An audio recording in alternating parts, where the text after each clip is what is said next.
अस्सलाम वालेकुम जी। आप भाई अभी हम ये इधर आए हैं आईजीपी रोड मेन हाईवे के ऊपर खड़े हैं। ये एंट्री का इस्लामाबाद में एंट्री का मेन पॉइंट है। इधर साथ ही पिंडी है, साथ ही इस्लामाबाद है। यहाँ पे ये है कि यहाँ से एंट्री होती है गाड़ियों की।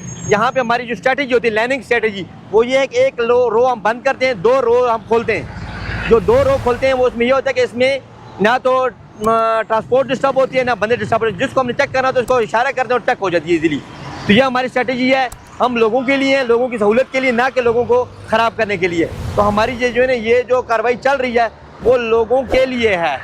इसका मकसद ये है कि लोगों का अवेयरनेस प्रोग्राम प्रोवाइड करना, लोगों को उसके हिसाब से कहना बताना कि भाई आपकी गाड़ी किस हद तक सही है, किस हद तक सही नहीं है। और जिनकी गाड़ी सही नहीं निकलती है उनके साथ हम किस तरह डील करते हैं वो भी आपको बताएंगे। जिनका एम टैग नहीं है उनके ऊपर भी बताएंगे। और आपके तवासुल से लोगों को मैसेज भी देते चलें कि लोग अपना हेलमेट का इस्तेमाल ज़रूरी करें, मोटरसाइकिल सवार, और गाड़ियों को जो है ना टिंटेड जो है ना रिमूव करें, नंबर प्लेट ओरिजिनल लगाएं, ताकि हमें आसानी हो कि आप लोगों को भी आइडेंटिफाई करें और गाड़ियों को भी आइडेंटिफाई करें।